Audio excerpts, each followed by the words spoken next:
Welcome everybody. As you guys know, I had this battle live on stream, but I wanted to record it for content because me and him agreed to put it up on the same day, being the 17th. So I have our rematch, if you will, in Sword and Shield versus the one and the only favorite of mine, Angel of the Night 091. He has helped me with so much lately, from TikTok layouts to Shorts layouts to Adobe Premiere to sound in OBS.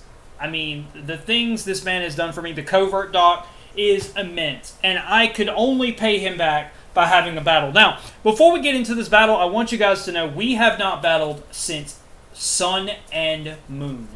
I apologize if the quality is a little off, simply because, like I said, I did have this battle live on my stream. I'll leave the link to the stream down below in the description with a timestamp if you'd like to watch it that way. But if not, here is the replay and the proper commentary of the battle versus Angel of the Night.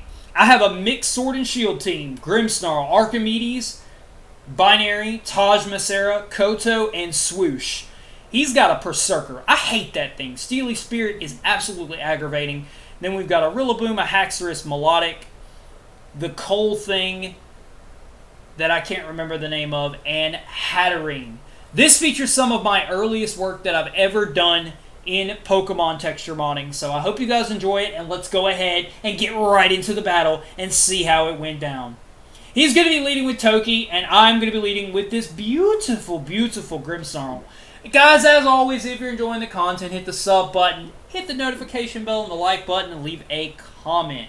Guys, I don't say it enough, but if you guys are liking the music that we're kicking in today's show, drop a comment down below and let me know. Now, back in the day, I didn't actually change shiny textures. For some reason, I was worried about the corruption of how hard the mons were to shinify and stuff like that. Anyways, I get a crit super effective in an air balloon pop after I get up a reflect and get 2-hit KO with an Iron Head.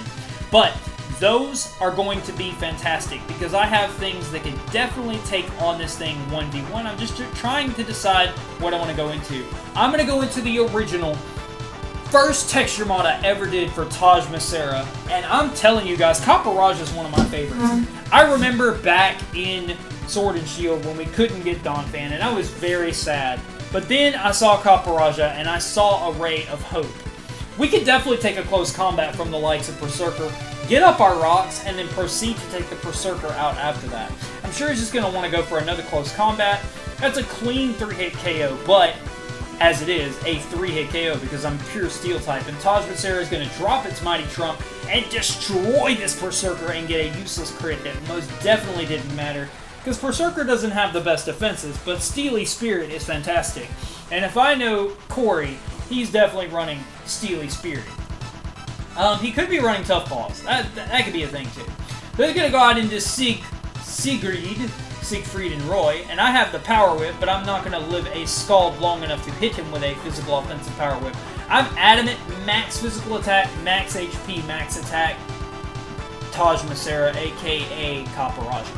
So I'm going to go out into Archimedes, and I brought the wrong one. I actually brought a really cool... Wow. Thanks, play button. I had dropped my Switch on the computer, and it went crazy. So, Archimedes is also one of the first textures I did. I brought the wrong one. I had a Feather Dance Roost set that I wanted to bring, and I brought a different one, but it's fine. I'm going to go ahead and go for the Poltergeist. Luckily, this thing is Psychic typing. That means it does die in one hit to the Poltergeist. I think he expected me to go for the Leaf Blade, but Hatterene would have had to have a Trick Room up for it to be threatening, and that would have made his Colossal incredibly threatening, and also his Rillaboom, because, well, Rillaboom is actually technically pretty fast. Physically defensive Zapdos, and of course, Surfetched as well, to come in here and handle whatever this Rillaboom goes for. Goes for the Darkest Lariat. That's a good play on my opponent's part. I'm just going to go ahead and make this first impression really quick-like on this Rillaboom with this Surfetch. This is a mixed team. I just kind of threw it together for whatever reason. Swoosh is also a phone app that we used to use. Well, actually, we used to use Creator Pie, and then we ended up using Swoosh when it came out for a very small amount of time. I think I paid for it like twice. So he's Erling, and he is going to drum up a concert. He's not impressed he does not like my first impression, so he is going to smack me with a giant vine and get a crit, which I think definitely... Well, no, it didn't matter, because it actually wasn't... Oh, he had Reflect up, too. So the crit went through the Reflect, so I would have done even less. That's crazy to think about. So I'm actually Rain Dance Binary Dragonite with Ice Beam and Hurricane coverage. I'm not going to Dynamax. He's going to go for his Max Drum solo. I am in multi-scale, so that does not do too much at all. I'm going to go ahead and set up my Rain, which is going to be fantastic for the rest of my team, and just go for that 100% accurate Hurricane in the Rain. He makes the right play, though, going for the neutral coverage with Max Darkness. That does quite a bit of damage, brings my Dragonite to the yellow health bar, and luckily, Hurricane does not miss because of the rain. It's a rainy day. I'm going to rain on his concert, and down goes his Gigantamax Rillaboom. That thing was definitely going to cause a problem. Now he goes back out into this competitive Melodic, which I know for a fact because I know how he runs these type of things. Now, I do have Archimedes in the back with a Leaf Blade ready for that. He outspeeds my Dragonite. He is fast Melodic. Excuse me? They run that around here? I didn't know that was a thing.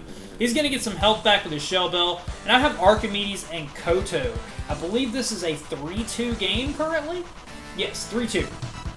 So I'm going to go ahead and bring in Archimedes. I do have the ability to go straight away for that Leaf Blade, and he knows that.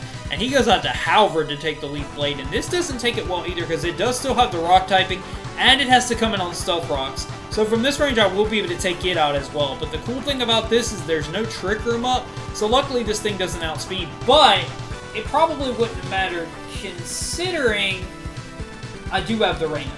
I'm going to go ahead and kill this thing off with a Poltergeist. And now it is a 2-all game versus me and him. He does have the Melodic in the back, and he has Isabelle, this Haxorus. This thing is terrifying. This thing is actually terrifying.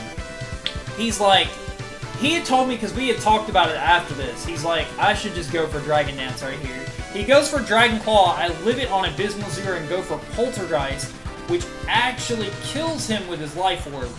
Unfortunately, though, Poltergeist would have hit you even if you Dragon Danced. Now, I do lose Archimedes to the Life Orb, so it still would have come down to this right here. It would have come down to Zapdos versus Melodic. Now, normally Zapdos would definitely be on top with its Discharge, but I have to actually hit Discharge.